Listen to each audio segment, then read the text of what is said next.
Hi, and welcome to this tutorial series on the WebWizard 3 content management system. To access your website, you'll be provided with a web address, a username, and a password.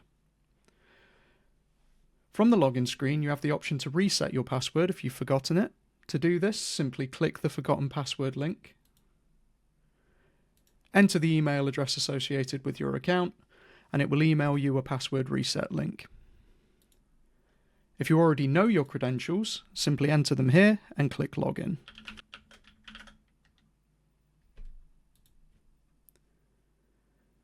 When you first log into the WebWizard, you'll be greeted with a bulletin board, where you can find a list of any important announcements we need to make you aware of, and some helpful tips.